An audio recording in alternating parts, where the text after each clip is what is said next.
I will take that as an offense, you know. Who cares? Well, Sam, Till the meeting starts, you are not the president. So I can say whatever. No, the recording is already on. Oh my God. And it's already live on Facebook, Sam. Sam को फर्क नहीं पड़ता, जो करना कर लो. वो तो अब तुम में से किसी को फर्क नहीं पड़ता. That is the spirits of all of us together, and that's wonderful. You know? Sorry, can go live. I don't see more people here now coming in. Should we call the meeting to order? Vishwas, can we do? Is a commercial break is allowed or not? Oh, what is your definition of commercial break, sir? Commercials are not breaks. Commercials. No, sir. Oh, I'm not the Vinayak and Tejbir are the hosts for this meeting. I'm only just there, sir. They will say better what kind of. I do see Ranju, the other Malayali, signed in here from Cochin. Sanju, hi. Ranju, are you there? Well, okay. Tejbir, over to you, or Vinayak, whoever is taking this forward. Perfect. Sonam, can we call the meeting to order? Sure, sir.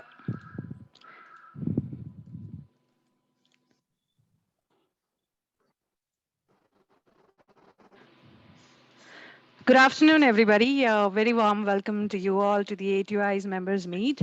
Well, everybody is aware who I am. I'm Sonam and I manage the administration for A2I. And before we start the meeting, just a few points to keep in mind for the Zoom, how it functions.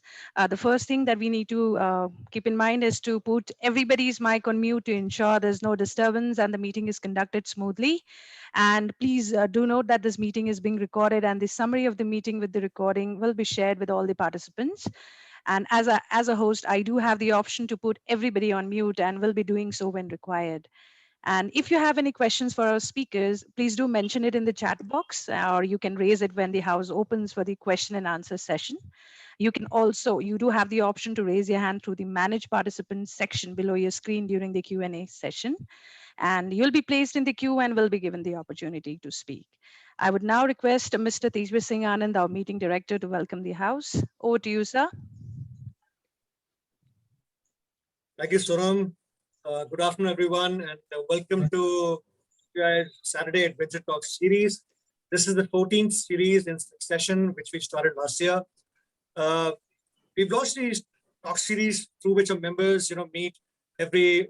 Initially, we were meeting every Saturday, but now we are meeting, twice in a month, which is indeed great because it gives us a great opportunity to network, meet, share, and learn also. And these talks are inspirational from near and far about our journeys of our fellow adventurers. Till date, we've had 14 guest speakers, 33 members. We've had presenters from the Ministry of Tourism, from regional directors also. We are completely inclusive. We welcome anyone to this meeting. Anybody, any association members are welcome to come and attend this meeting. I must, add over here that these meetings cannot be done and completed without our admin's support. So Sonam and Rekha and team, thank you so much for putting this together.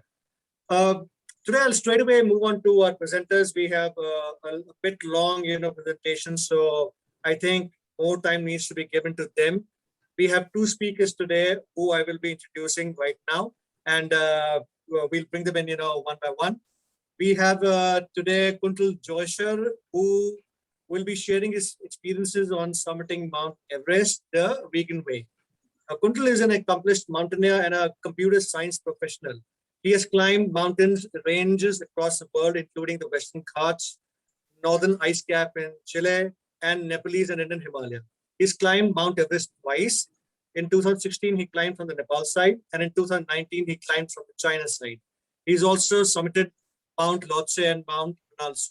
He's a keen photographer. His work has been published in National Geographic, BBC Earth, Space.com, Himalayan Journal, Outdoor Journal, Travelers Trails, Indian Mountaineer. The list is never ending. He's also named as one of India's top 30 fitness influencers. He's been featured on the cover of many magazines, a TEDx speaker. He's passionate about three causes: raising awareness about disease of dementia, spreading the message of veganism, and education of the underprivileged in Nepal. He regularly travels across the world speaking about his transforming journey of climbing Mount Everest, inspiring the audience to pursue their dreams and passions. And his latest project is to compete in a natural bodybuilding competition and followed up by climbing the 7 summits, both in a 100% vegan fashion in the next 2 years. Kuntal, may I please invite you to show your presentation, and post Kuntal's presentation, next speaker will be Sanjay Bas. Thank you. Thanks so much, Tejbi, for the very, very kind introduction. I do want to, I'll just share my screen to start with. Hope everyone can see the screen. Absolutely. Go ahead. Okay. Just want to kind of give a brief introduction. That's, Tejbi has already shared. In addition to being a mountaineer, professionally, I'm a software engineer. And recently, I also got myself a nutrition coaching certification. So I'm also a nutrition coach. I believe in the way of science and evidence-based backed mindset. And I have also gotten recently into bodybuilding. So I am also a novice bodybuilder. Not going to spend a lot of time into any of this. But this is not how I had always been. This is where I started from. And my point here is that hundreds of people from India have climbed Everest and thousands of people across the world have climbed Everest. So there's nothing unique in that sense about climbing Everest anymore, as it used to be maybe 30, 40 years ago when it was like a very, very big achievement. At the same time, each one of us has our own personal journeys and our own kind of personal life transformations that we go through when we go on such journeys. And so for me, I started from here. And before I went into the vegan bit and kind of spoke about a little bit about my preparation and all of those things, I did want to kind of share how I discovered my love for mountains. I mean, look, I come from a Gujarati family, and back in 2008 and 2009, I used to be 110 kilos, almost, obese, probably 40 kilos overweight, and a software engineer sitting in front of a computer all day long and just, typing away to glory. And then what changed? I'll kind of, share this small story. In 2009, my wife Dipti and I decided that we wanted to see some snow. Dipti had never seen snow in her entire life. And for me, it had almost been 30 years or maybe even 25 years since I had seen some snow. So we decided, what's the place we can go to? So we Googled and we realized maybe Shimla or Manali is a great destination. We were like typical tourists. So we signed up to go to Shimla in the winters of 2009, that is February of 2009. And we reached Shimla. We didn't realize what we had signed up for. We got to Shimla and हमारे hotel का heater नहीं चल रहा था, हमारे hotel में पानी नहीं आ रहा था, गर्म पानी, and we were like, what the heck is going on, man? Why did we even come on a vacation like this? I mean, of course, now when I look back upon those days, of course, my life in a 4x4 tent is amazing luxury. So looking back upon those days, I was still a tourist. And I remember for the first 6 days in Shimla, nothing happened. It would get overcast every day, but there would be no snowfall and nothing. So it was time to go back home. And on the last day, I remember roaming around the Shimla market, and we met this driver and he said, I will show you snow. So I'm like, take our money, take us to snow. And so he said, we'll drive to Narkanda. And so we drove to Narkanda, and I remember reaching Narkanda and being surrounded by these amazing peaks all across. But I told my driver, boss, हमें तो snow को हाथ लगाना है, ये ऐसे snow को दूर से नहीं देखना है. So then our driver is like, okay, I am taking you to this place called Hatu Peak. And so we started driving towards Hatu Peak, and I remember we had this Maruti Zen car, and about half a kilometer into the drive, we ran into almost about a feet of snow, and his car just couldn't go further. So he's like, Saab, aapko snow dekhna tha, we are here in snow, now go enjoy. And I still remember me and Dipti like going in the snow and just enjoying our time, making snowballs, throwing at each other. We were almost like a kids in a candy store kind of a thing. And then I don't know what happened. but I told Dipti, we have enjoyed, let's, just walk a little further, had this, nice walk and enjoy our time. And I remember we started walking. I think the route to the top of Hatu Peak is about 8 kilometers, the driving route. And we told our driver we'll come back in 15 minutes. But we walked for an hour, 2 hours, 3 hours. And I remember at the end of 4th hour, we were standing on the very top of Hatu Peak.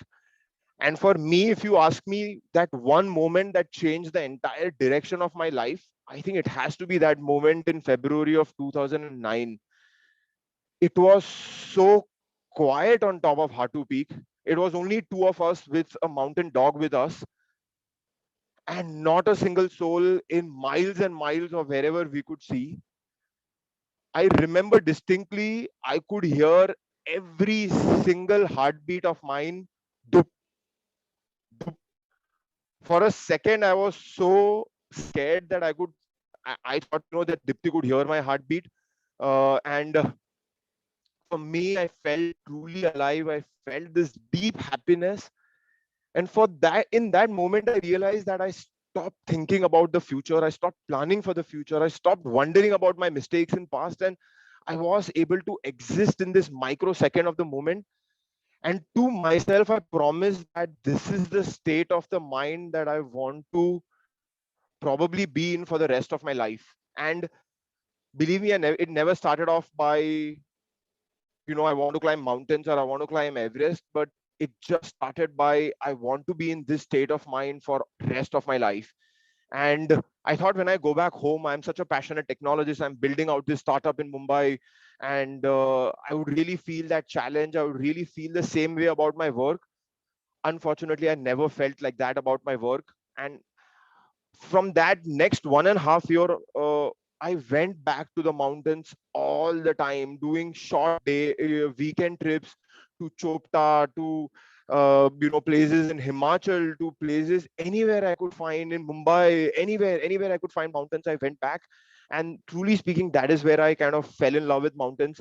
Eventually, going on a trip to Everest Base Camp, seeing Everest. I still remember that evening, a sunset was happening on Everest. We were camped at this place called the Pumori Base Camp, and last rays of sunset were directly falling on Everest. Every other mountain near Everest, Lhotse, Noopse, entire range. Everest is such a gigantic range, and every mountain was in the color of gray and blue, but Everest in the middle was burning golden in color. And when I saw Everest this way, in my mind, I had found the dream of my life. I had found the calling of my life. I knew that I am going to stand on top of world. I promised myself, and I went back home and kind of just wanted to take a step back and share one of the biggest takeaways from my entire last decade plus long journey. I do think that for me, at least, finding my Everest kind of gave me the drive and focus and the passion to relentlessly pursue this, go on this journey, and kind of transform my life. And I truly believe that if each one of us finds our Everest and we go on this journey, we will have the same passion, we'll have the same focus, and we'll have the drive to kind of achieve our dreams and passions. And today, when I ask a lot of my 40-year-old friends, hey, what's your Everest? And most of them just have no clue. They're like, oh, हम तो job कर रहे हैं, हमें तो पैसा कमाना है, बस यही हमारा Everest है. And I'm like, but what's your Everest? What drives you? What makes you wake up every single morning? What, gives you that enjoyment, that happiness, that true, like कि मैं इस चीज के लिए पैदा हुआ हूँ. What gives you that? And I think most of them simply, I'm not judging any of them. I'm not judging anyone who doesn't have an Everest in life. But I truly believe that if you have an Everest in life, it will give you that passion, it will give you that drive, it will give you that happiness. So that's kind of, my biggest takeaway, that find your Everest and then go on that journey to kind of climb that Everest. But I also remember from the same trip back in 2010, when I was at Everest Base Camp or Pumori Base Camp, I remember walking inside the dining tent on one of the evenings, and on the right-hand side of the tent, there was this big wall with many photos of dead bodies and people's hands that were amputated, people's fingers that were amputated. And I looked at my expedition leader and I told him, Tim, what is this? Do you want us to climb Everest, or like you are trying to scare us away from here? And Tim told me, I still remember, like the words that he told me, Kuntal, if you don't train, if you don't prepare yourself, if you take all of this lightly, then there is a good chance that you will die on Everest. And then there is a good chance that you will also be part of this wall that I have created. And so I asked Tim at that point, Tim, what's the secret behind climbing Everest, or what's the secret behind kind of, achieving some of the biggest dreams of your life when it comes to mountain climbing? And I still remember Tim telling me this statement, Kuntal, to climb to the top of the world, you need a top of the world body and you need a top of the world mind. And that always has been the ethos of my entire training and preparation journey from the last 10 years, of creating that top of the world body and mind. And I also happened to read a book by Ed Viesturs, the American mountaineer, called No Shortcuts to the Top. And that book is also something that I use as a mindset, where I really decided I'm not going to take any shortcuts to the top. Also in the beginning, the topic of the conversation is climbing Everest the vegan way. And to kind of backtrack, in 2002, I decided to become a vegan. I used to be a vegetarian and I decided that I'll go vegan. And this is primarily driven by my ethics around the cause of animal rights and the cause of animal justice. And in 2010, I remember when I was talking to my expedition leader and a whole bunch of people from the mountaineering community, and I said that I want to climb Everest as a vegan. Most of them said, kind of, Everest is not possible to climb without eating meat, without eating eggs, without eating paneer, without eating cheese. And I started looking at most successful climbers, including Indian vegetarian climbers, and including all the climbers from around the world, what they were eating. And I quickly realized that most of them were eating a lot of meat, a lot of dairy, a lot of cheese, a lot of paneer, and just their diets were filled with animal foods. And they were wearing animal clothing. Everyone was wearing leather, everyone was wearing wool, everyone was wearing feather jackets. And I'm like, man, this seems like tough. Like any smart human being, I went on the Google and I asked Google, hey, climbing Everest as a vegan, is it possible? And till date, it has never happened with me in my entire life that you ask Google a question and it gives you zero responses. But I even saw that day where, Google gave me zero responses. There was no vegan who had climbed Everest. So there was no precedent. But I promised myself that I was going to climb vegan. I was going to climb Everest as a vegan, or I was not going to climb it at all. And just to kind of share some of the foundation steps in terms of my training, in the last 10 years, I would have easily done about 1,000+ hikes in the Western Ghats in Maharashtra. Easily about 35 to 40+ expeditions in the Himalaya. These range from treks to 5,000 meters, trek to 5,500 meters, about 15+ 6,000 meter mountains, 4+ 8,000 meter mountains, tons of 7,000 meter attempts. I have climbed in wide variety of terrains, rock, ice, snow, in inclement bad weather, in pitch darkness. I have even simulated conditions where I have tied one of my hands behind my back so that I'm just climbing with one hand. I have even simulated conditions where I'm climbing for more than 24 hours without drinking any food, or without drinking any water, or without eating any food.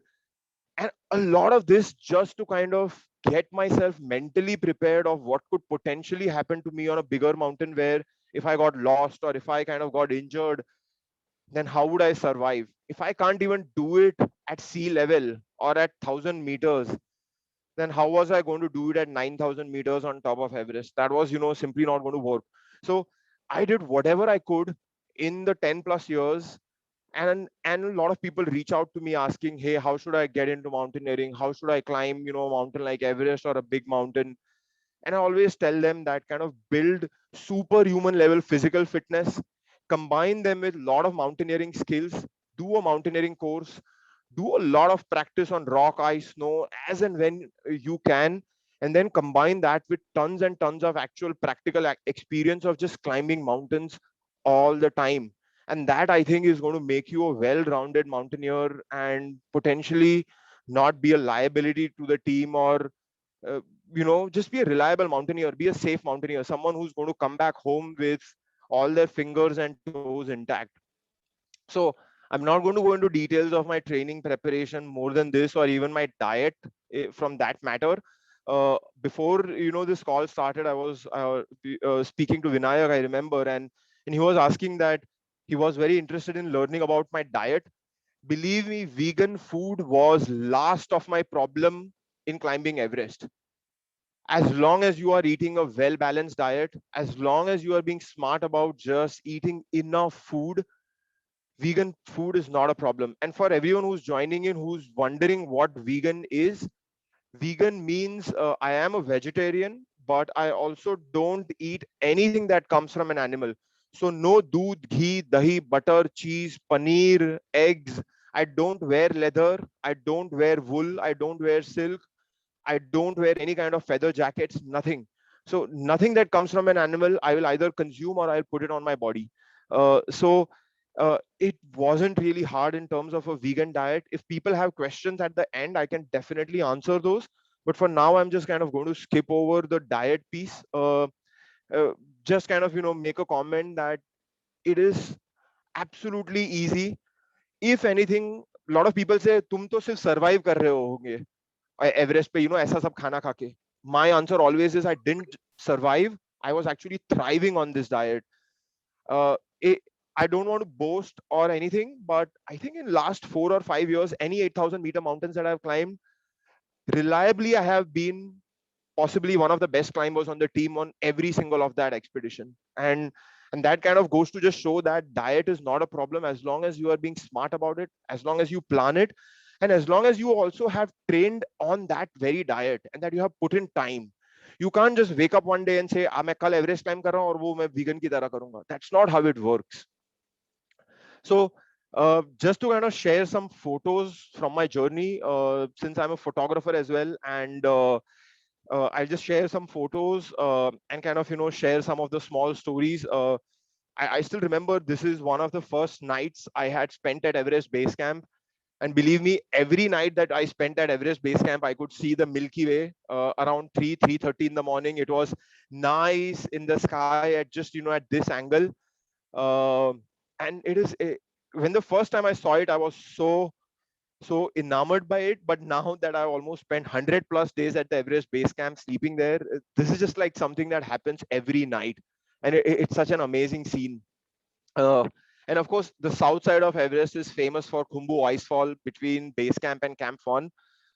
So this is, some of the pictures that I have shot in the Khumbu Icefall. And then we have, once you kind of cross Khumbu Icefall and get to Camp 1 and get your first sight of Everest and Lhotse in front of you. I still remember when I first came to this moment and I saw Everest in front of me. In some ways, I was so shocked because I was expecting a big snow mountain in front of me, but there was this big black rock giant in front of me, and I was like, "What?" Like, I was just so taken aback by this scene, but it is so amazing, the kind of vantage point from Camp points of Everest that at least I have ever experienced. And some of the climbing is just so spectacular. You are among some of the majestic mountains out there. And again, nights are always spectacular. The colors are just insane. Sometimes it's, lavender, sometimes it's blue, sometimes it's like mix, when Milky Way is in the sky. It's so fascinating to kind of spend. Most people are so cold, but as a photographer, you kind of have to come out, you have to kind of shoot and be there out in the nights. And I truly believe the beauty of Himalaya comes out so nicely during the nights. And then again, between Camp 1 and Camp 2, you have these big walls. Every year, of course, the terrain changes, and this photo specifically is from 2018. And then, of course, as you move to Camp 3, you have this massive Lhotse wall.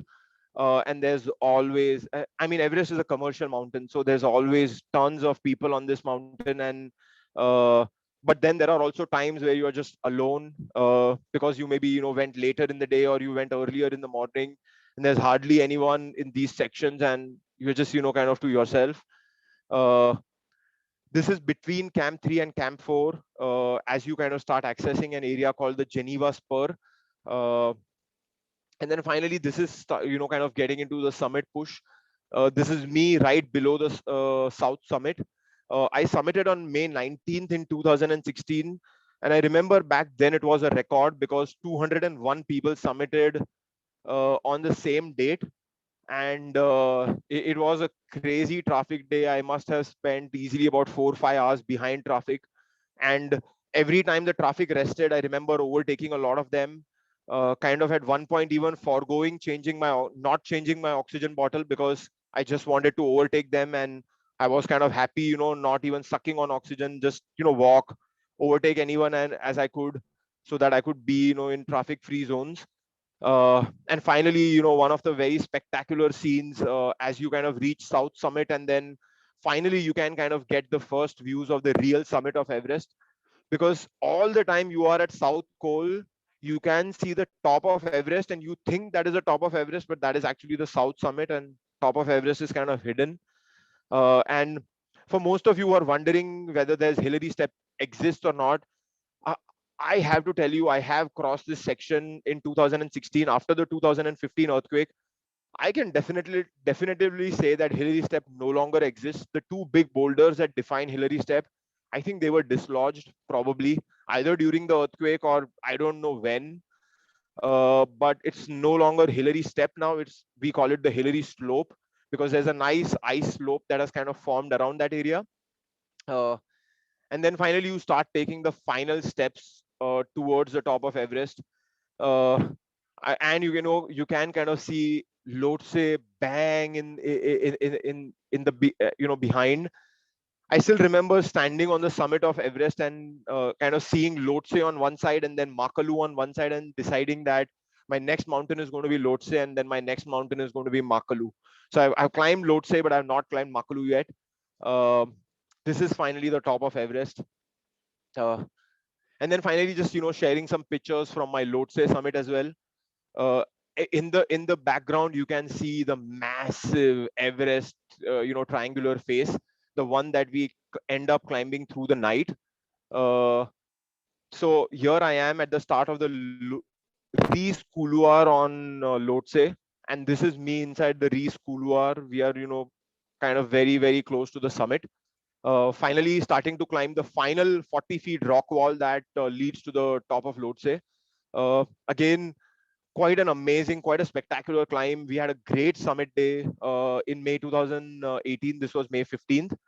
And this is my summit photo of Everest. And this is, of course, May 19th, 2016. And why am I showing this photo? Well, first off, I had promised myself that I would climb Everest as a vegan. But when I stood on the summit of Everest, unfortunately, I was wearing this jacket and I was wearing these mittens in my hand. And this jacket is made from down feathers, and these mittens are made from leather and down feathers both. And even though I had promised myself I would climb to the top of Everest as a vegan, unfortunately, these two pieces of gear made my climb, I would say it was not a vegan climb in that sense. While my diet was 100% vegan, every other piece of my gear was 100% vegan, but these two pieces of gear were not vegan, unfortunately. Starting from 2012, I had started writing to some of the biggest gear companies in the world: North Face, Patagonia, Mountain Hardwear.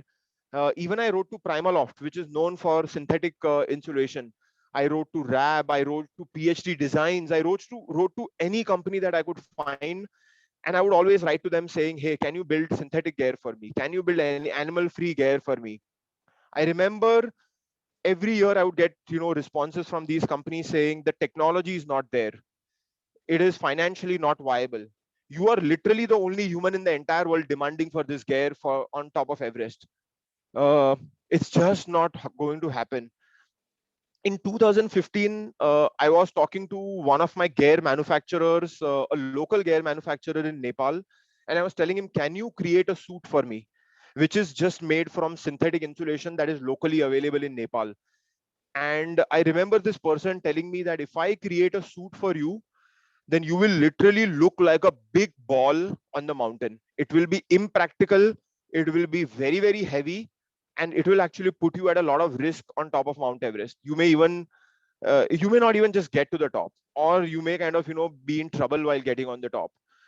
Which is when I kind of made this one-time choice that I will wear the non-vegan gear that I have, and I will reach the top of Everest. And that is what I did. But every single day since 2019, I have questioned my decision, and I came to a conclusion that 2016 climb was one of the biggest failures of my life. And you may be shocked hearing at this statement, but in my mind, it was the biggest failure of my life because I gave up. I gave up building the gear. I gave up on my ethics, and I just could. I had lost all my sleep, and I felt guilty a lot. But I decided that I will not give up. So I continued writing to a lot of gear companies across the world. Uh, but you may ask me, what is the problem with down? What is the problem with feathers? Please understand, this is what happens in the down insulation manufacturing industry. Geese, which are sentient beings, they are just taken by their neck. Their necks are broken. All their feathers are removed. And then those feathers are stuffed. And that is what makes your feather jackets. All the feather jackets that we are all wearing, they are unfortunately feathers of a different animal, of an animal that wanted to live. And most of the times the industry is so unethical that they actually just pluck the feathers from a live geese. They don't even kill the geese. They just pluck the feathers. Geese are in tremendous amount of pain. They get infections and they actually die a worse kind of a death in that industry. So I truly do not believe that it is ethical to wear down, and which is why where this my belief stems from. In 2017, I ended up reaching out to a company called Save the Duck. Save the Duck is an Italian gear manufacturer, and they make synthetic insulation. And I wrote to them saying, I want to climb Everest, and I would like you to make a one-piece Himalayan suit for me.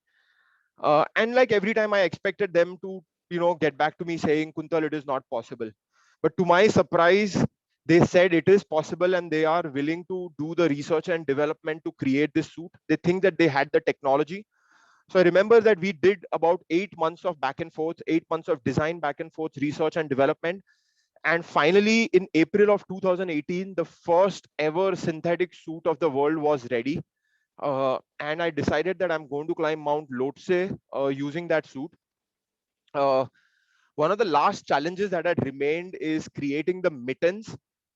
I could have easily asked Save the Duck to create mittens for me as well, but I didn't want to kind of overburden them. They already had a big challenge of creating one of the first synthetic suits of the world. And so I decided to again reach out to my friend in Kathmandu, who was the gear manufacturer. And I said, let's get Primaloft insulation. We'll just get the insulation. We'll have a nylon layer on top of that, and we will create our own mittens. We'll stitch them and we'll tailor them ourselves. And both me and him sat down and designed this mitten, even though I didn't understand the design concepts behind gear, but I had sufficiently used mittens for almost 6 years. So I realized what I wanted in my mitten in terms of functionality and in terms of warmth. So we sat down and decided this is how the mittens are going to look like. And we got that mitten tailored from a local guy in Kathmandu. And finally, the last two pieces of gear that simply I could not have an alternative for, I finally had an alternative for. The bigger challenge was that no testing had been done on these alternatives. Like if you look at a North Face jacket, it undergoes testing for years and years and years by some of the top kind of mountaineers in the world. And for my gear, there was zero amount of testing that had been done even beyond minus 10 degrees Celsius. But I told that I am going to be the guinea pig for this. I am going to wear this gear. I am going to test it out. If a guy who lives in Mumbai year round in plus 40 degrees Celsius. If that guy can climb to the top of Everest or can climb to the top of Lhotse in difficult conditions while wearing this gear and stay warm, I'm pretty confident that this gear could work for anyone on this planet, because most Western mountaineers anyways don't need to kind of, deal with cold as much as we do, especially, people from West India and South India. So I thought maybe, hey, I'm going to be the tester. I climbed Lhotse on top on May 15th, and believe me, I was warm and cozy, and both these pieces of gear worked optimum. On the contrary, I can share the email with you. The first email that I wrote to Save the Duck was, your jacket is too warm. I was sweating inside the jacket, and that sweat was making me cold. You need to decrease the amount of insulation that you have added and make the jacket a little lighter. That was my feedback to them. So one of the first synthetic jackets in the world had to be actually redone to make it a little lighter. So my jacket, in comparison to a Mountain Hardwear jacket suit, was about 800 grams heavier, and my mittens were potentially about 100 grams heavier than a regular typical mitten that you would find. My mittens also had other functional issues, that they were not gripping very well on the ropes. But that issue can definitely just be fixed by having a Kevlar wrist palm. And that is not a very, very, big deal in my opinion. So again, understanding that I had this jacket now, and that I could, climb mountains in a 100% animal free fashion, I decided that it was time to go back to climb Everest. And I chose the Chinese side, and I chose the Chinese side for a very specific reason. Chinese side is known to be windier, and Chinese side is known to be colder. Just because north face tends to be windier, north face of most mountains tends to be windier, it also tends to be colder. So I decided I'll climb from the Chinese side, and that will be a much kind of a harsher and a tougher test of my jacket, and a tougher test of its warmth and of its functionality. Uh, and here are some photos from my climb from 2019. And this is me on first on the left side, about 10 minutes below the summit, and then finally on the summit. Believe me, both the jacket and the mittens worked very optimum. And a lot of people ask me, what was I wearing inside inside my down suit? I was wearing 2 layers of thermals from a company called Sherpa. Sherpa is a Nepalese company, and I was wearing 2 synthetic thermals on my top, and I was wearing 1 synthetic bottom from Patagonia. So just that much, and on top of that, I had a synthetic suit. So you can imagine that I really did not require a lot of kind of gear, and temperatures were, I think, pretty close to minus 30 or minus 35 C on our summit morning. So pretty good temperatures to test in, while wind was not so high. I would say about 10 kilometers per hour was the wind. So I would not say probably the best test conditions, but still, I never felt cold throughout the entire night. Heck, for most of my ascent later on and most of my descent, I had actually removed my mittens. It was simply too warm inside these mittens. So in that sense, I think the jacket and the mittens worked pretty well. So in 2019 is when I truly finished my dream of climbing Everest in a vegan fashion.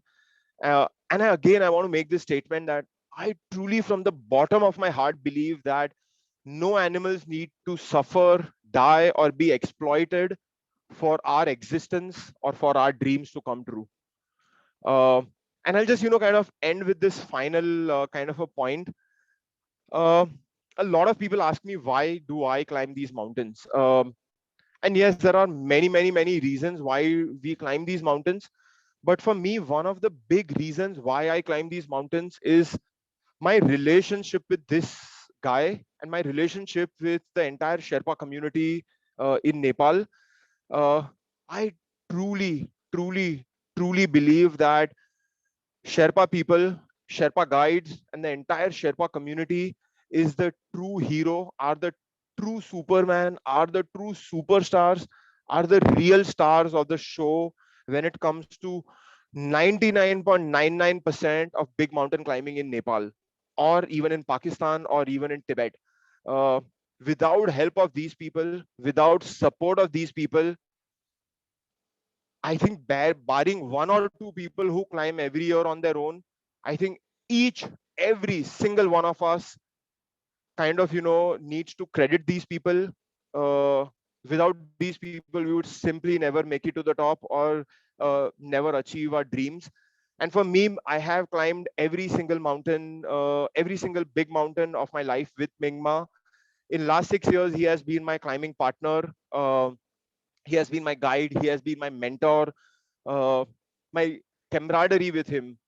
The way he shows up, the prepared he is, the amount of patience he comes in, the amount of humility he comes in with.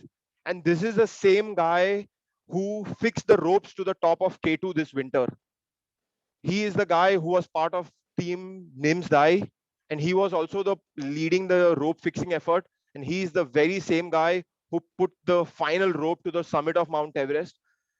And the kind of humility, the kind of preparedness, the kind of mentality that guy comes with, I am inspired by him every single time I spend, days with him, to become a better version of myself, to become a stronger climber, to become a better climber.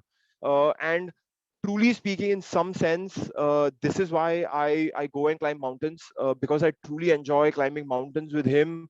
I truly enjoy spending home in the, my time away from home, in my second home with my second family, which is Himalaya and Mingma. And again, without help of Mingma, I would simply have never made it to the top of any of the mountains that I've climbed in the last 6-7 years. He has been a bedrock of support. He becomes, as I said, my friend, my mentor, my guide. Sometimes he becomes my mother and my father, and takes care of me like his own baby and protects me. I remember, those gloves that I showed you, the ones that were leather and down gloves. Those gloves were actually not mine. Those gloves were his, because my gloves started malfunctioning about 600 feet below the summit of Everest in 2016. And I remember him removing his gloves without thinking even once, and putting them on my fingers and saying, "Kuntal, now walk and clap as hard as you can." And he summited Everest in, these local $5 gloves, and I summited Everest wearing his $200 mittens. And he did not even think for a second before giving me his mittens. And this is the kind of selfless support that put me on top of Everest. So yeah, I'll kind of, just end it there. You folks can kind of follow me on Instagram. That is where I'm the most active, and I share my stories and my journey and my photos from my bodybuilding journey, from my mountaineering journey. All the time I write about these stories and everything. I share photos, so feel free to reach out to me on Instagram, LinkedIn, WhatsApp, however you want to reach out to me. But yeah, happy to kind of take questions at the end of the session once we open up for question and answers. But yeah, that's kind of it from my side. Well, Kuntal, thank you so much. Truly inspiring, truly amazing. Your story has so much of, ups and lows and highs and, downfalls. I think I'm quite kind of speechless. So what truly intrigues me is that this journey has not been a very long journey. Like, anyone would say, I've been in the adventure field for 20 years, 30 years. I've, gone through the entire Himalayan range, XYZ. You just started in 2009, and very simply, humbly put, you wanted to see snow. And your first impact of the silence and the peace and what you felt within your side at the Hatu Peak, journey, truly, I think made all the difference. I saw your picture, you really were, something like 110, like you said, and now with such a fit body, and you're into passionate bodybuilding, vegan way. I think it's absolutely fantastic, remarkable. I have some takeaways from your talk show today, which I'd like to mention over here. When you said that, what's your Everest? So each one of us needs to ask, ourselves, what's your Everest? And you rightly said that many of us, would not even, understand what's my Everest. But that's the question that we all need to ask, and that is how you transform your life. Top of the world, not only just body but mind also, and that is what will make you understand the way forward. Your vegan way is very, very inspiring. I think not many of us would have even thought about it, but you've done it, and your own principles, the way you have tried to convince manufacturers across the world to create care the vegan way was really a story. So for me, I think, like you said, that hundreds of people have climbed Everest for sure, but the way you have done it and the way you hold your integrity and your passion, the vegan way, is what I really love in your show today. I wanted to ask you a question. That why did you climb Everest the second time?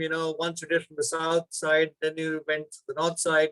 But now I got my answer to the question. That you got a new equipment, which was the vegan equipment, and you wanted to test it. So you went to the north side, and that answered the question. One question I wanted to ask you is that being a passionate photographer and a great photographer, what kind of equipment do you use? Do you use a bulky DSLR, or do you use a GoPro, or what's your camera that you actually use for taking pictures? So my preferred camera is definitely a bulky DSLR. Nothing beats a bulky DSLR. The kind of quality that you get in a DSLR, and when you want to blow up and actually make a print out of it, I don't think any phone camera on the planet or any GoPro on the planet and can rival that quality. That said, there's a lot of pros and cons of carrying a DSLR. I have never been able to carry a DSLR beyond 8,000 meters. Unfortunately, the moment I get to 8,000 meters, things become much harder, and I have almost always dropped my DSLR at 8,000 meters. I do think that I need to train harder if I want to focus on becoming a mountaineering photographer and be able to carry my equipment much higher than that and still be able to shoot good photos, bring back quality photos. Because on my Lhotse climb, I have some absolutely spectacular summit shots and throughout the entire climb. But all of those shots have been taken by Mingma. And I gave Mingma my DSLR. And he had zero trouble, just clicking away pictures. And he's not even a trained photographer. So his fitness is like unparalleled. So even if I can get to like 5% of Mingma's fitness or even 10% of Mingma's fitness, I would truly do well as a mountaineering photographer. Unfortunately, that has never been my goal. So I do now think with better technological improvements, potentially a phone camera is great because it at least allows you to still capture some moments and not be dependent on the DSLR or a GoPro, which you kind of just attach to your chest or you attach to your kind of head and just keep it on. Of course, you just have to manage the batteries well. That kind of becomes the challenge. But if I would have to do this all over again, I would just train harder, like much harder. And you rightly pointed out in the beginning that my journey has not been as long, but I truly believe that what I did differently is that I spent way too much time. In the last 10 years, if I have to kind of just count the number of hours, I think per day I would have easily spent 2 to 3 hours or maybe even more just executing my mountaineering dream.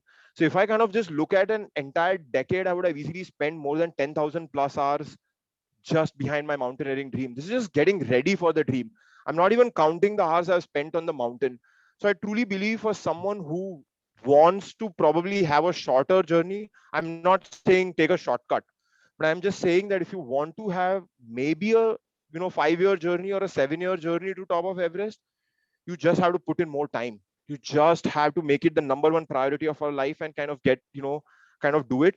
But getting back to your mountaineering question, the photography question, I do think if I go back from a photography mindset, I will train much harder. I will become a better photographer on 6,000, 6,500, 7,000 peaks.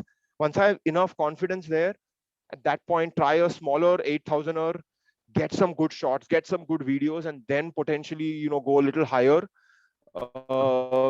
It can't take a shortcut here, because when you are taking a photo, imagine standing on a crevasse and having just 10 seconds to kind of take that photo, or being very mindful what risk you are going to take.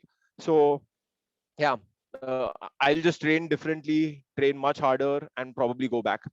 But don't have any such ambitions at this point. Great, fantastic. I asked you that question because, as whenever I go on my expeditions, so my biggest challenging question to myself is, do I still need to carry my DSLR, or do I use my good camera on the phone? But I've been doing both together, and I've never come to a conclusion, whether can I leave a DSLR? No, I can't, so I'm still struggling with that. So thank you so much, Kuntal. I think the messages coming in are a proof for themselves that that everyone has loved your talk. Like always, I'm sure you've really inspired people today, and I wish you best of luck, that you keep on inspiring more people in life, keep on creating a difference in life, in people's life, and that is what life is all. Thank you, Thank Kuntal, you. and we move on to the next speaker today. It's my proud privilege to bring on Sanjay Basu. Sanjay Basu, I'd like to say a little bit about Sanjay. Sanjay is not only a dear friend, not only to me, but to almost everyone in the Adventure Tour Operators fraternity. Sanjay will be briefing the House on tap liquidity window for contact intensive sectors and the emergency credit line guarantee scheme, which is very popularly called as ECLGS scheme by the Reserve Bank of India. Sanjay is the managing director of Far Horizon Tours Private Limited and Adventure Resorts and Cruises. Far Horizon is an award-winning company honored by Kerala Tourism Awards, Assam Tourism Awards, CNBC Awards, Travel Awards, National Tourism Awards, Best Adventure Travel Company multiple times. So I think the list is like incredible. He himself is an adventurer, mountaineer, having climbed 8 Himalayan peaks. In the early 80s, he was instrumental in the development of tourism to Ladakh, Spiti, and the Thar Desert. By the 90s, his pioneering efforts highlighted tourism to Arunachal Pradesh, Nagaland, and the Kerala backwaters. Since 2000, he has been trailblazing river cruising through India with the launch of his boats and ships in multiple rivers of India.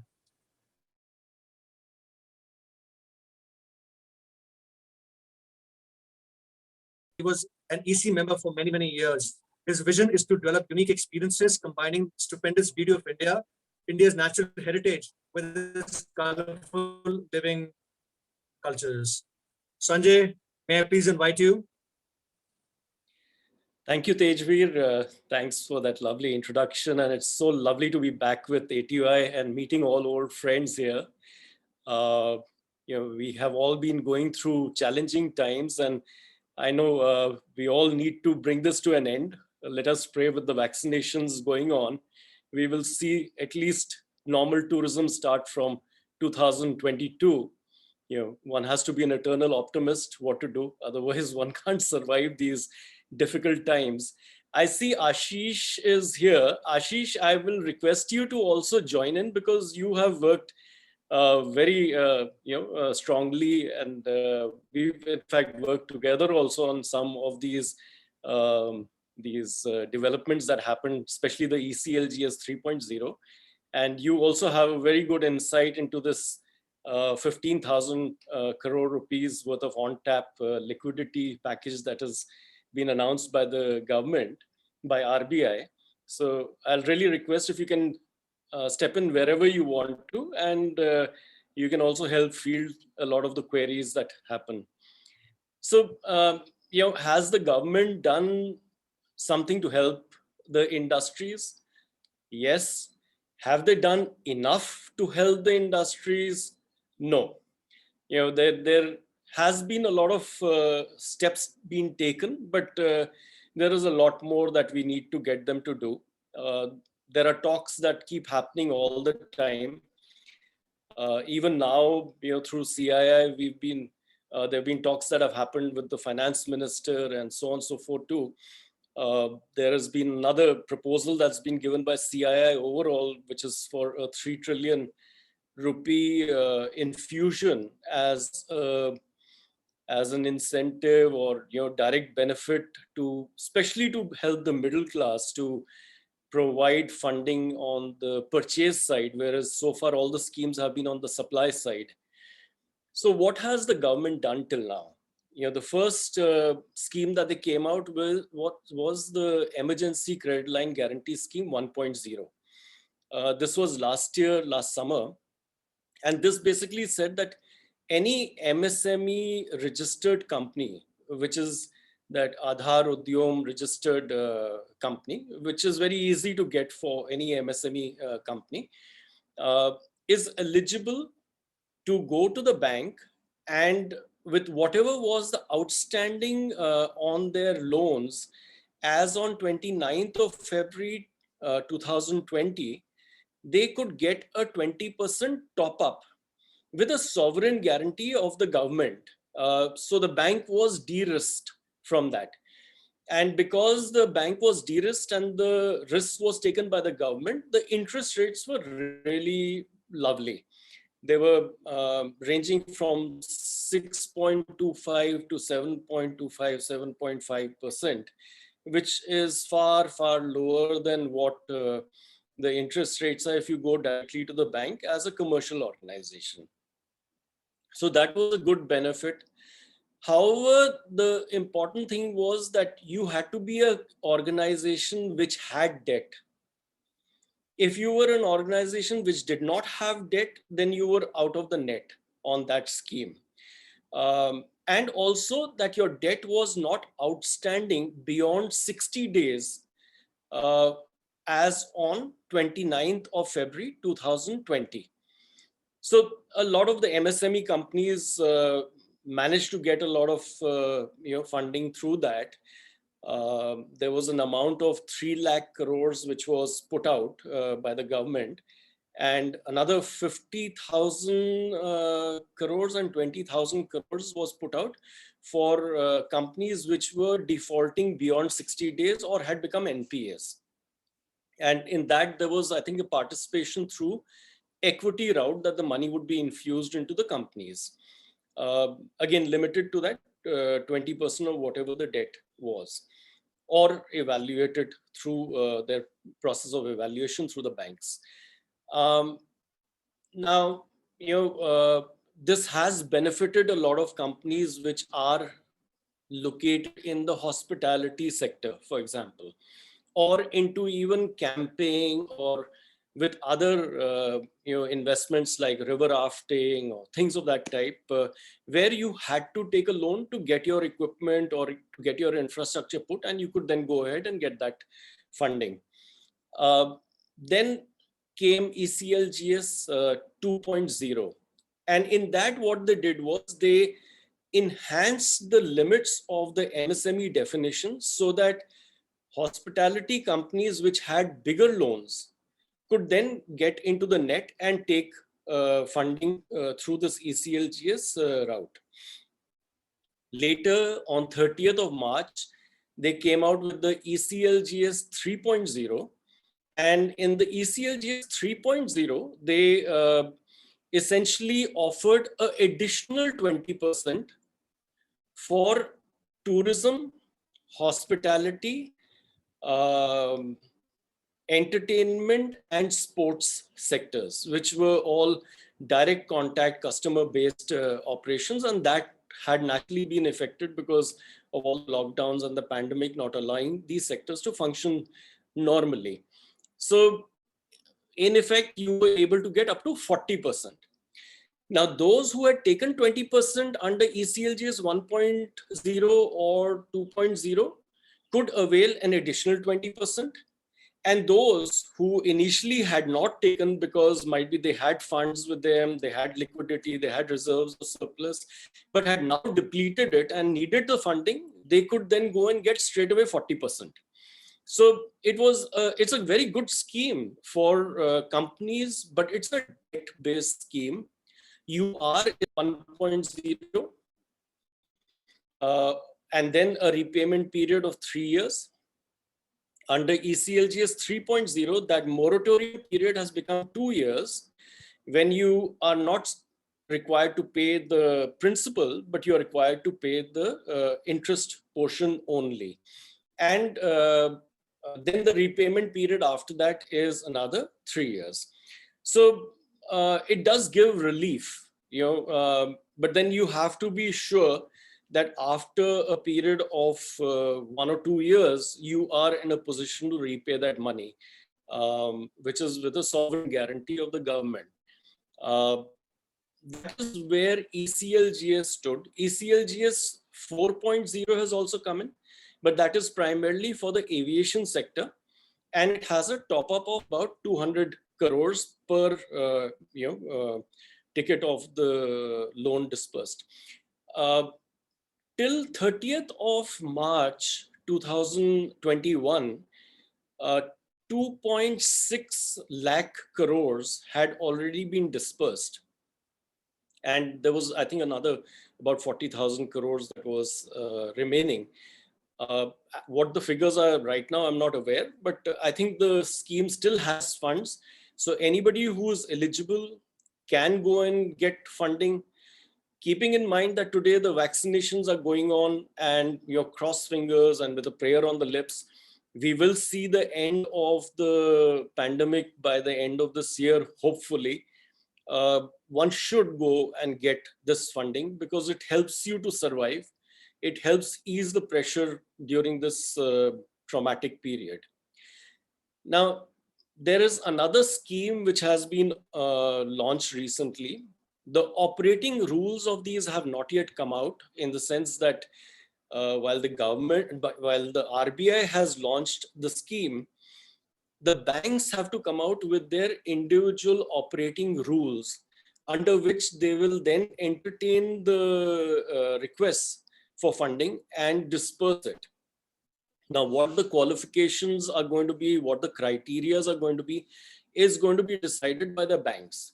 But this is the 15,000 crore on tap liquidity for the tourism hospitality sector that has been announced by RBI as a distressed sector. This fund is basically being provided to the banks by RBI with an incentive for them to disperse this amount of money with an additional profit being given to them by RBI. So the banks, if they disperse money under the scheme, will earn a greater profit through the RBI in the arrangement that they have with RBI. But this is not guaranteed by the government. So it's not something that you can just walk in and, like the ECLGS, and get the funds because you're eligible, belong to the affected sectors. This is something that the banks are going to sit and do a one-on-one study and then see what are the norms that they've come out with, how much have they relaxed their normal norms. But it might benefit a lot of companies who are especially in the domestic tourism sector, because while inbound has been completely wiped out, as we all know, the domestic sector did work last year to some extent during especially the later part of the year. So those companies that did build up some turnovers, some revenue, some profits, might be able to meet the criteria set by the banks to be given some funding through this route. Again, because it's going to be a higher profit scheme for the banks, as said by RBI, you should be able to get a fairly decent interest rate. What that interest rate is at the moment, one cannot predict, because until unless the banks come out with their norms, we will not really be able to say much on that. So that, in short, are the two different tranches of schemes that have been taken out. The third, of course, which will help the inbound sector, is the fact that SEIS for the year 2019-20, which has been pending for over a year, should get released. It's on that last leg where everybody high up in the government is saying that they are going to release it. Of course, still the money is not in the pocket. One can't really say it's a done deal, and one has to keep fighting for it. But it seems that it is moving forward. Of course, the SEIS that got dispersed in the 4 years prior to the pandemic possibly did give some liquidity for the sector to while away this last 1.5 year. But that SEIS is today so critical for the inbound market, the inbound industry to survive and move forward, till the visas don't open up and we see the cash flow start again. And then there have been another couple of interactions which I would like to inform of through CII that have happened. One was of the tourism and hospitality team, which met with the finance minister directly. And let me just say this much, that today Nirmala Sitharaman is quite aware and is not denying the fact that tourism and hospitality is very, very badly impacted.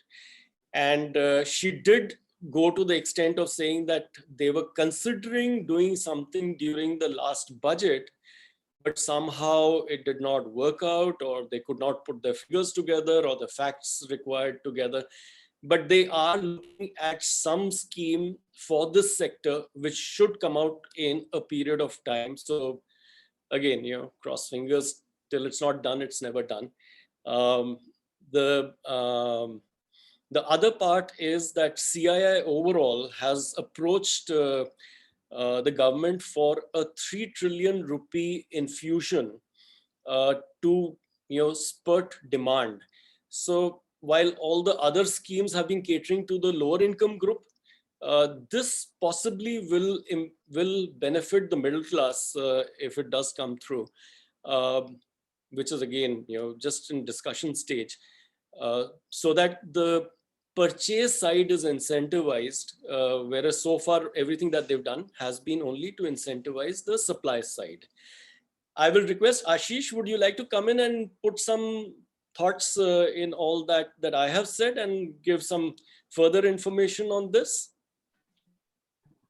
Hi, afternoon all. No, I think it's good, Sanjay, in case anyone has a specific query, which if you can't address, then I can add in.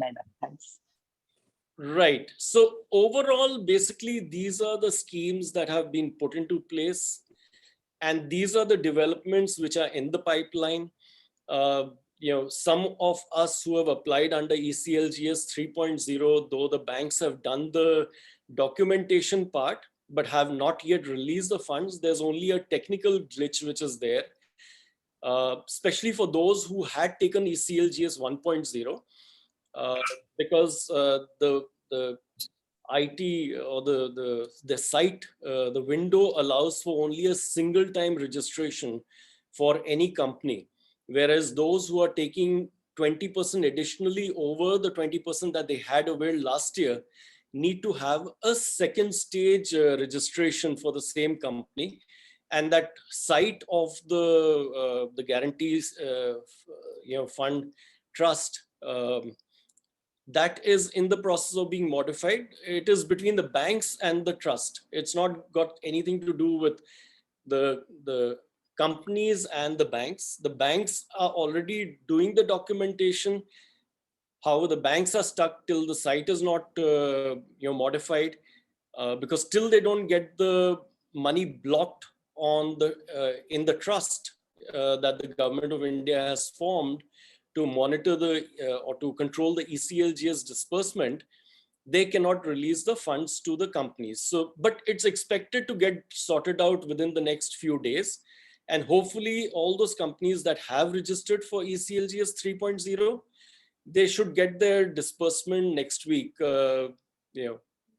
Like I say always with government and their agencies, cross fingers, and we hope that that is how it happens.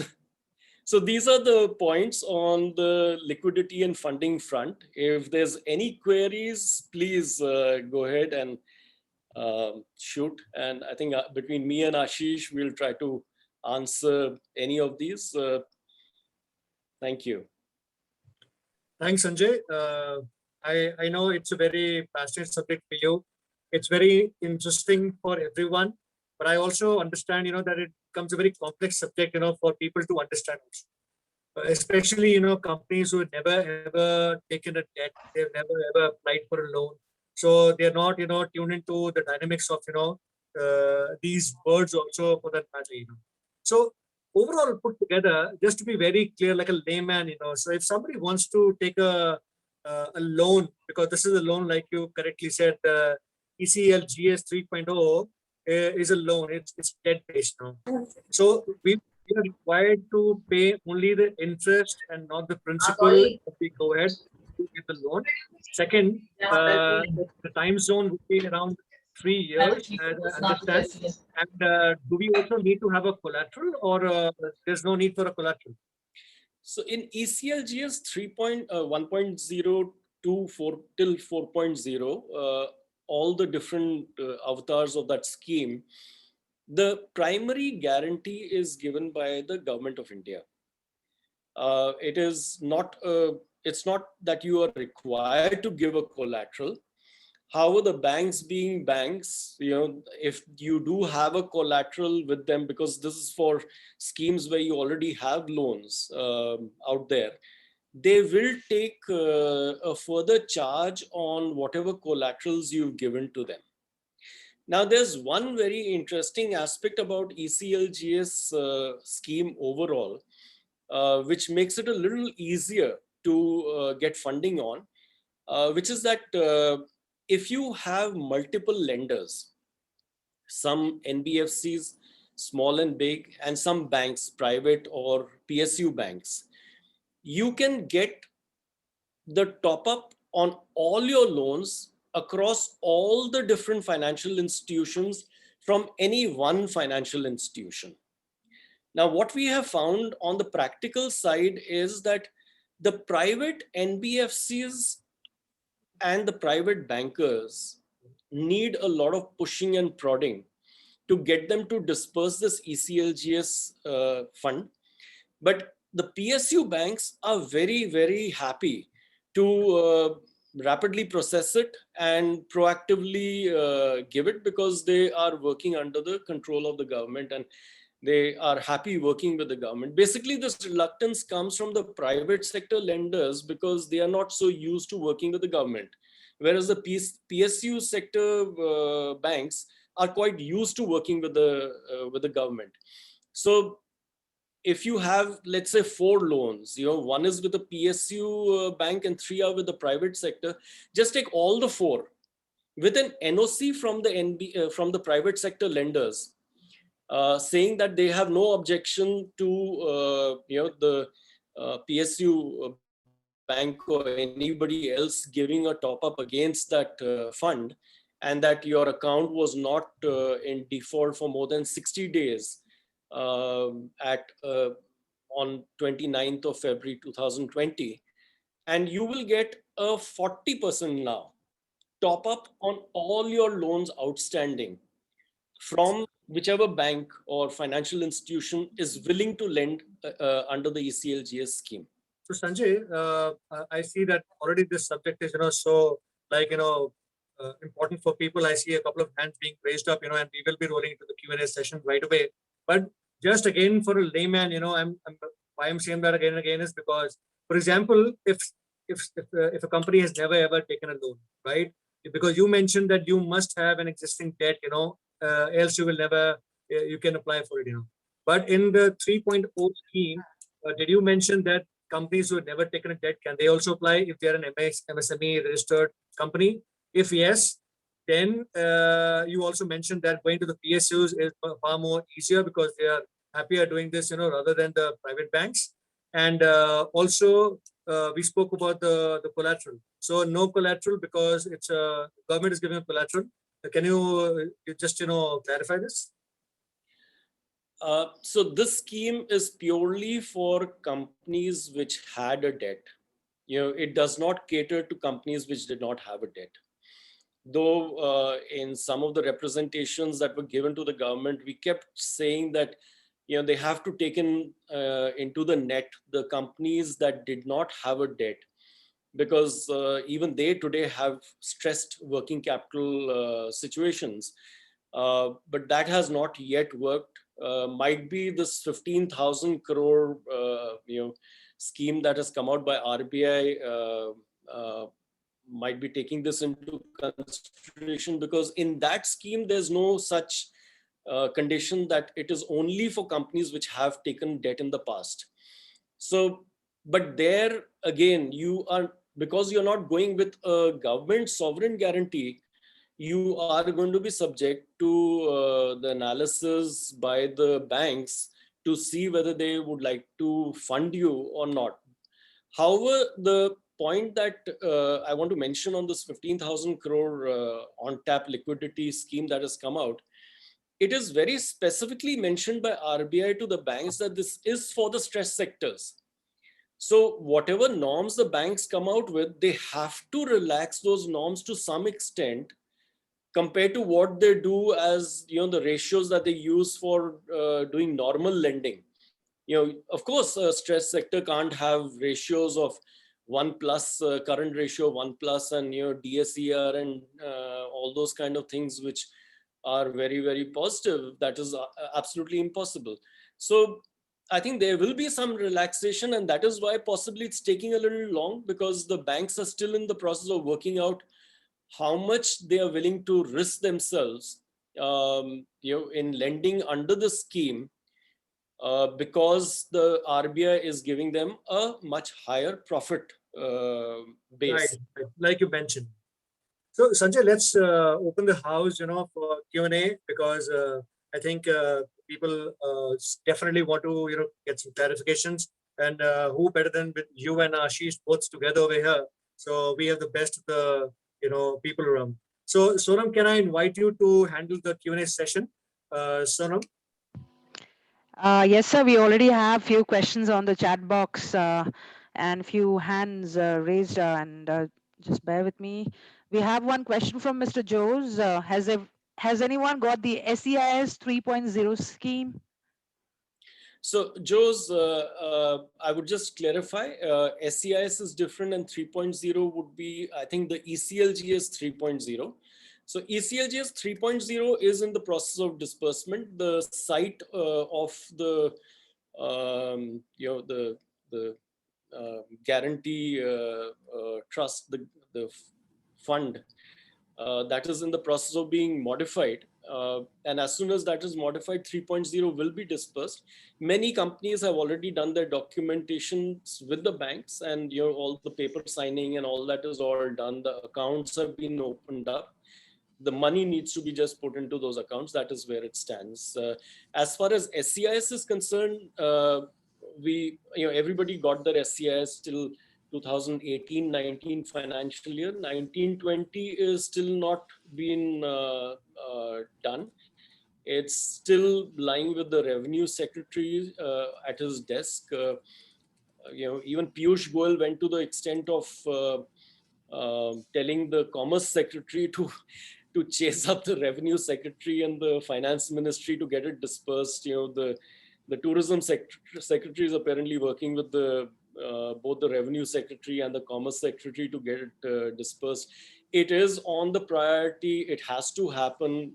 James is here. He can give a little clarification. Even Kerala High Court about 2.5 months back has ordered the central government to disperse this money.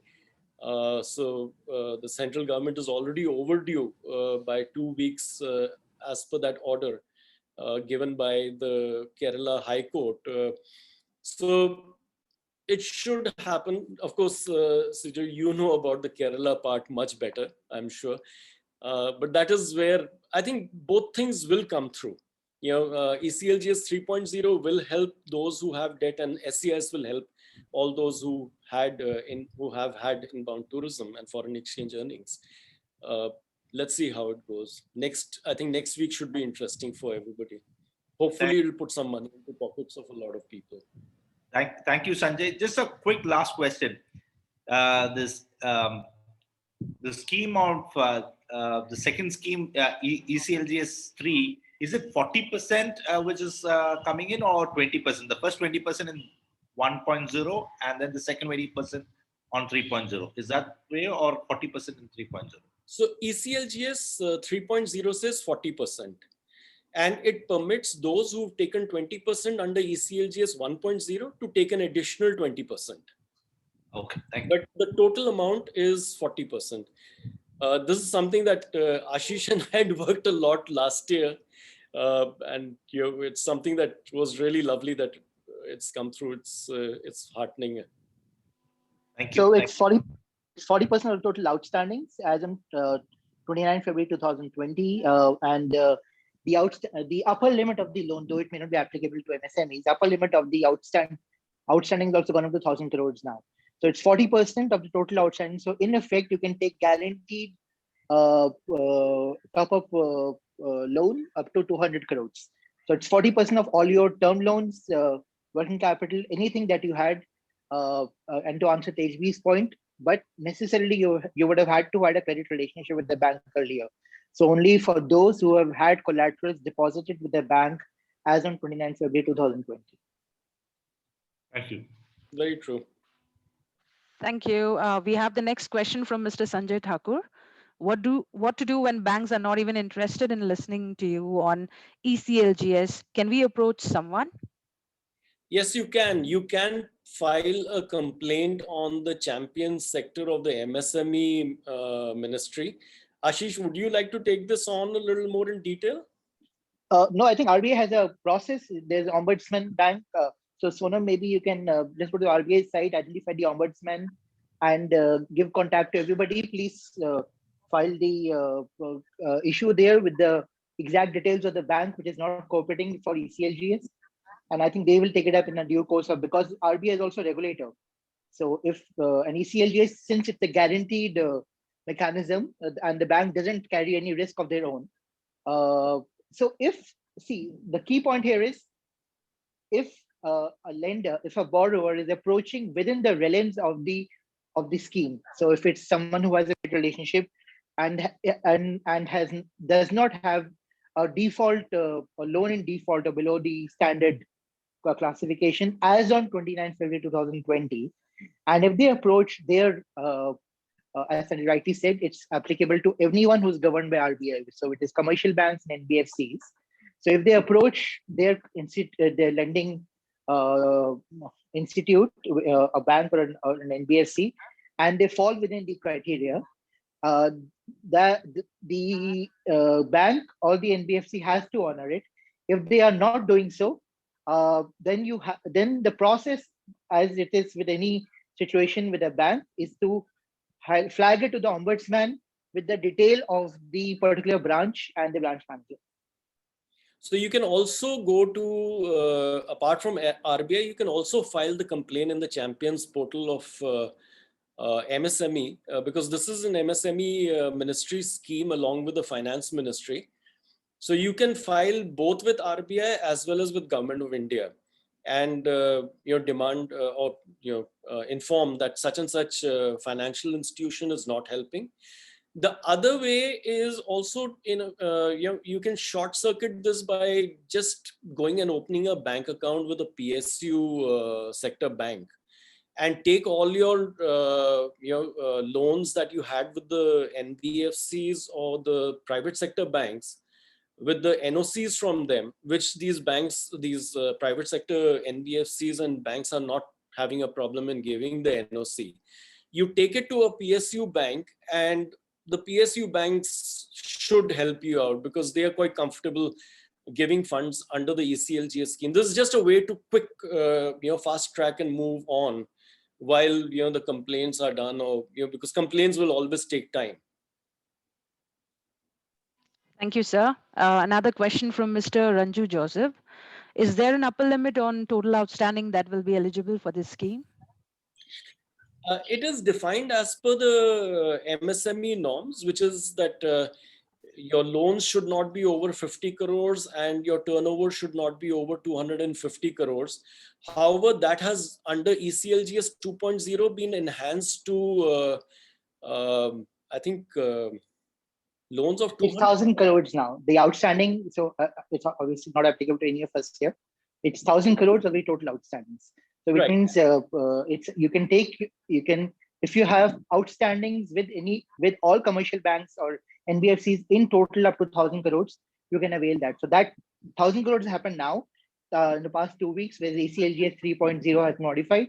Otherwise, on 1st April, it was 500 crores. It's gone to 1,000 crores. So I think everybody can apply. The only thing in that, of course, that is for the big boys, is that the tranche of ECLGS will not exceed a capping of 200 crores. Am I right, Ashish, on that? Yeah, correct. So 40%, 1,200 crores. Correct. 40%? Oh, yeah, okay, sure. So that is the basic definition.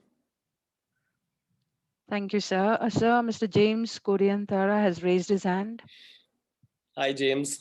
Hi, Ashish. We haven't met though, but anyway, nice seeing you today.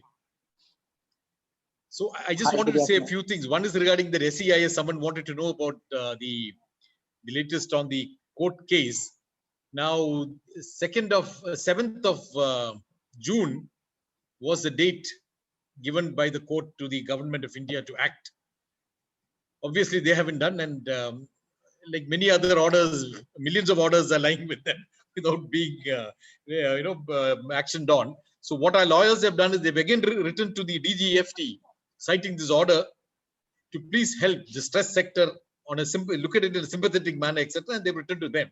So we are awaiting, like Sanjay said, let's hope that something happens soon. And with regard to the ECLGS 3, a lot of banks are not responding. That is the sad part. So when we take a matter with the MSME or the NGC, the trust, they're saying get their rejection letter. But to get the rejection letter, they have to first accept. They're not even acting on it.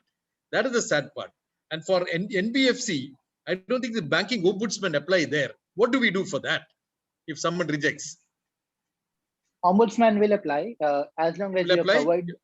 Yes, it will. It will. I don't know. I just thought I all would ask commercial you. banks and NBFCs are under the regulation of the RBI, and the ombudsman has been set up for this very purpose. You need to flag the specific case file with the reference of the branch manager and the branch, and they will take an action.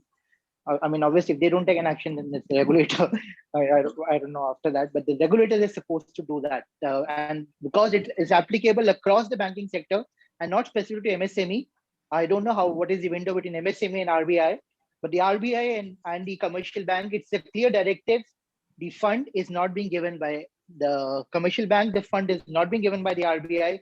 The fund is being given by NCGLT, National Company Guarantee Limited Trust, which means the government says that every time, as Sanjay was saying about this procedural issue, on every account which is disbursed under the ECLGS norm, there is a tripartite agreement between the bank, between the borrower, and between the NCGLT, which basically means on a back-to-back basis, the commercial bank exposure, there is no additional exposure. So what it means is, for example, simple terms, so you have 100 rupees with the commercial bank A, and you want under the ECLGS, you want 40 rupees additional. So the 40 rupees additional, ideally, because it goes as an asset of the commercial bank, becomes a risk because they're giving it to you in a normal course of business. And they have perfectly, because they're public limited companies, they are perfectly capable of refusing it. However, this 40 rupees now is not their liability, not their asset, because it's being guaranteed by NCGLT. And which is why any loan taken under ECLGS will, and any default under that will not lead to deterioration of your account from standard to below that. So coming back to the point, if the bank is not using its own fund, they are just being a channel here. And the moment a fund is let out to a borrower and it gets underwritten immediately by NCGLT, the commercial bank has zero risk in this case. Coming back to the point, they have perfectly liable to refuse if the borrower is insisting, despite his account status not matching, or despite him not having a credit relationship with the bank on ECLGS. So this is a very specific question and can only be, but the ombudsman has a complete latitude over this particular, oversight on this. That's the right way to, that's exactly the right process to do it. RBI and commercial banks have a one-on-one relationship as a regulator and player. The government has no role in this. So ideally, I think that's the right thing to do. Nobody else, I think, would be in a position to help. Now, as per the NGC, the directive of the trust, it is very clear that even the restructured loan are entitled to this. Now, for example, one of our company loans are with Tata Housing Finance Limited. They gave ECGLC 1, Now 3, they're saying the loan is restructured, so we can't give. So I pointed it out to them, but no answer. That is the problem. So They don't James, answer. if your loan has been restructured under the RBI restructuring program, Yeah. which came out as per the August 2020 Correct. Yeah, circular, it was done after that. Yeah, your account is a standard account. correct. And you can get your 2-year moratorium and then get a Yeah. 4-year period for repayment of your old loans, Correct. which were there before 29th of February 2020. Yeah. Now, that restructuring cannot be used by any financial institution to downgrade your account because you still stay standard as per the RBI rules. And your ECLGS 3.0 has nothing to do with that restructuring. Correct. If I know that, but the bank's letter, if you read, it says, please, why do you come to us? Please avoid us. That is the kind of nature that is the sad part. So I was just thinking, now what happens if you escalate the case to with the various government available, like the ombudsman, etc. It's going to take time, and the scheme could go invalid after a certain period. So I was just thinking, if Faith as an organization, can push this on our behalf.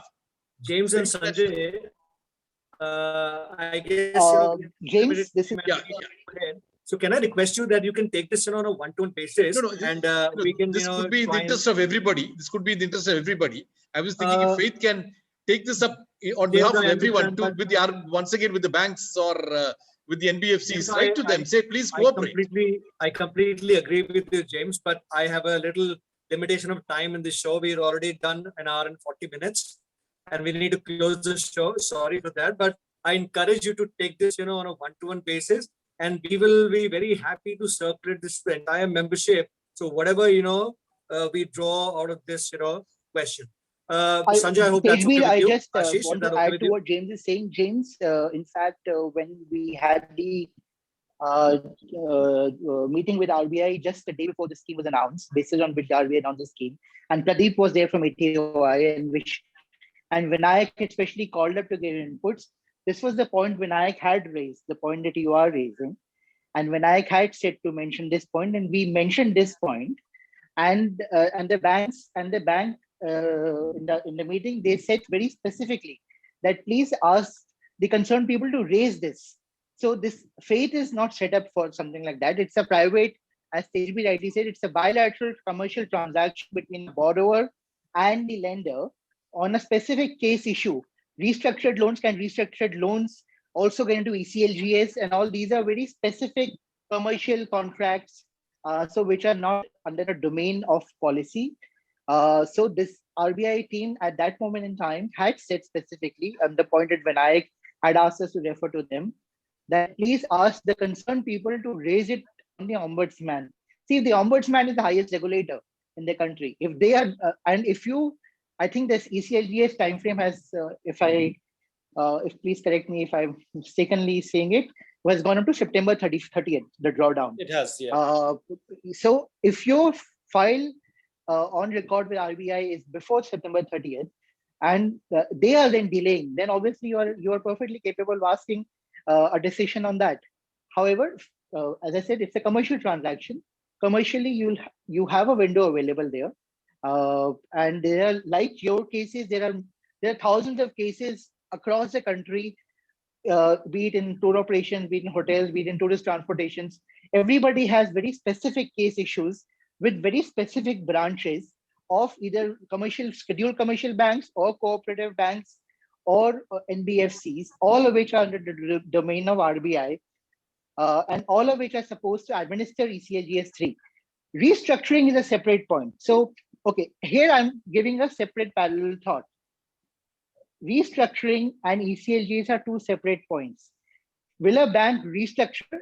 That's not mandatory for them, as I understand. ECLGS 3.0 is guaranteed. Restructuring is a decision of bank's own understanding of the borrower's status. So they are two separate points, and those are not fungible. But coming back to your point, James, sorry about this, but these are commercial transactions. They have to be handled directly with very specific records to be flagged with the ombudsman. And if you do that under the time frame, I'm sure nobody can fault you if the window gets closed, because your case is on record before the So Tejveer, I'll just step in. Sanjay, please, I'll have to really, take this forward because it's already 1:45. About the restructuring. Need to close this, So at this point, may I please invite our President Vishwas Pakhija to please come and address the gathering, please? Thank you. Thank you, Tejveer. Thank you, Sanjay. Thank you, Ashish, for stepping in, and James for wonderful discussion. I'm sure we'll carry this forward. If somebody's question has not been answered, may I request you to send a quick note to Sonam, and she'll come around and hopefully she can answer you that on an email. Now, I want to go back to Kuntal. I think I did make some notes from his wonderful presentation.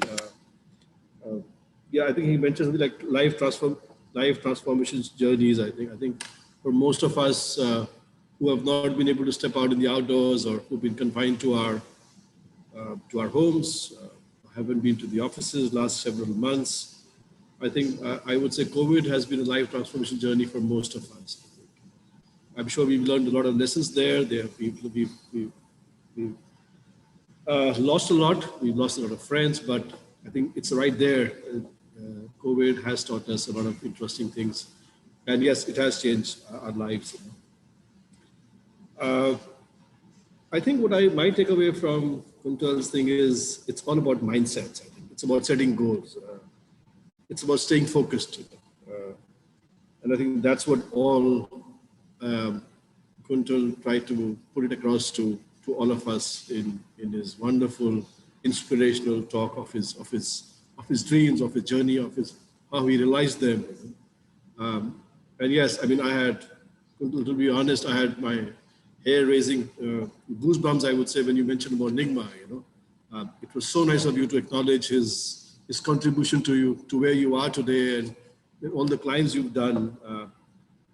I think one of the most important things is gratitude to people who make you what you are and make things happen for you. I think most of us, I think, in our glory of heights, of gaining heights, could be climbing mountain or whatever, we always forget, or most of we forget how we got there and who got us there. Of course, it's your own self, I would say, efforts, and it brings you to certain place, but there are always people who help you walk, So I think that was great, Kuntal, acknowledgement Nigma, I think. And I'm sure, I mean, when I'm in Kathmandu next time, I would love to see him for a coffee at the Rum Doodle, I guess. I'm sure he has a lot of those Rum Doodle in the bar. Rum Doodle, he has a lot of Yeti feet already there.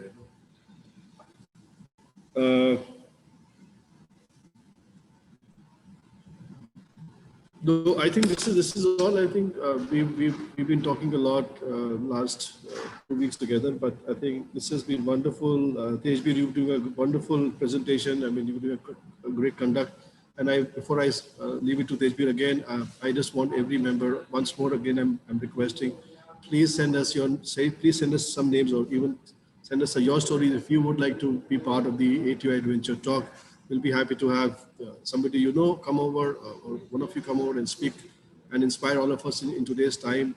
We try to keep it inspirational more and more in these times, because we all need to be charged. Somebody needs to come and really shake us and give us all the light again. So thank you, Kuntal, and thank you, Sanjay, and thank you, Ashish, for coming in with your question. Tejveer, over to you. Have a wonderful weekend, everyone. Thanks, Vishwas. And I think it's time to kind of, give vote of thanks. So may I please request Vinayak to do the honors and close the meeting.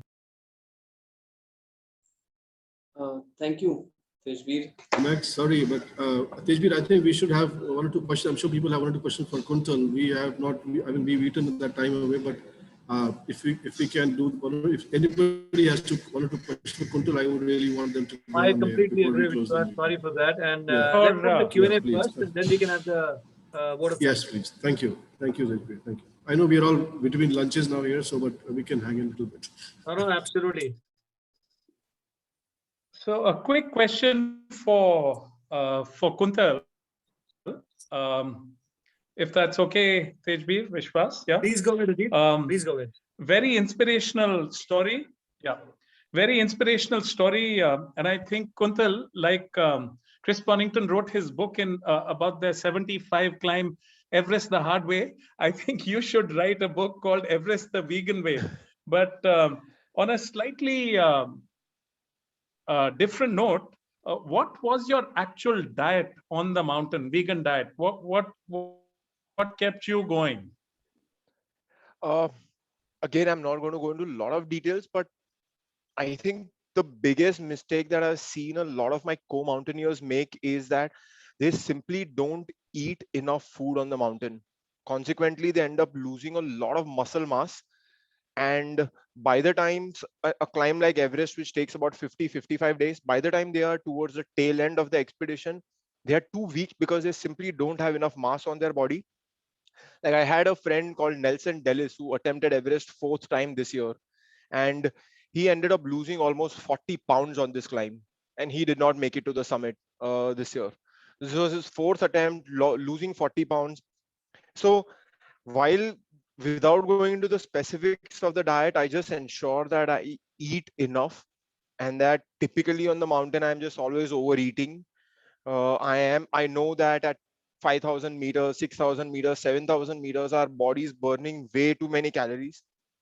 We need to kind of, put them back in our body somehow, and just eating a very balanced diet in that sense, like eating all the macronutrients, eating all the micronutrients, not saying that I'm just going to eat carbs, I'm just going to eat fats. I eat all the three: fats, protein, carbs, everything. So eating a fairly balanced diet. And again, I think it just boils down to eating enough. And a lot of people tell me eat meat, but when I hear people telling eat meat, I hear them saying eat protein. When people tell me eat cheese, I hear them telling eat fats. When I hear them these things, I mean, eating meat is not, right? You just need to eat protein, and you can get protein from animal world and you can get protein from plant world. You don't really need to eat meat to kind of get your protein. So that's kind of my attitude. But again, it just boils down to eating enough and eating enough of balanced diet. In specifics, we can always kind of talk offline, and I can kind of share what my training diet looks like and what my diet looks like on mountain. Nothing complicated. I don't have long charts. 6 बजे उठ के ये करो और 11 बजे तक kitchen में ही पड़े और तुम्हारी जिंदगी किचन में ही निकल गई. I eat with my family. I'm just, as things are going, I'm eating a roti and my lunch, doing a working, like a Zoom lunch here, but just regular stuff that most people in India eat. That's what I eat on a daily basis, with some modifications so that they support my goals and they support my dreams.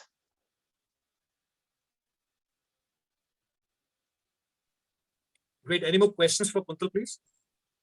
Quintal ने रोटी दिखा के और भूख लगा दी है, जल्दी खत्म करो.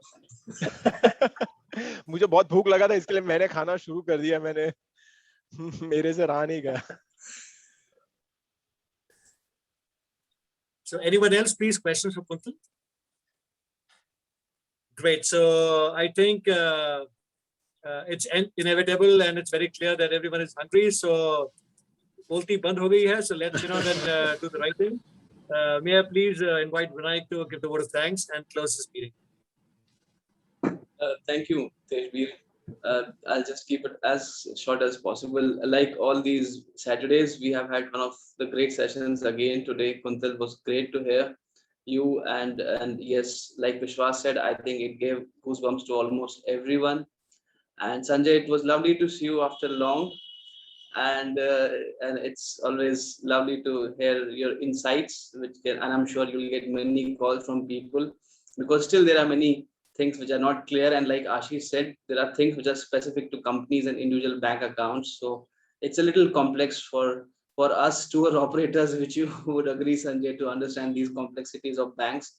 But yes, we are learning, I guess. Thank you for your insight, Sanjay, and thank you everyone for your time. Thank you for all the industry colleagues who have supported this ATY initiative.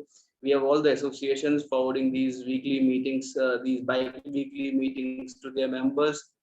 And the thought last year why we opened it up to everybody, even non-ATI members, was to just come together and gain the knowledge and share what we have from each other.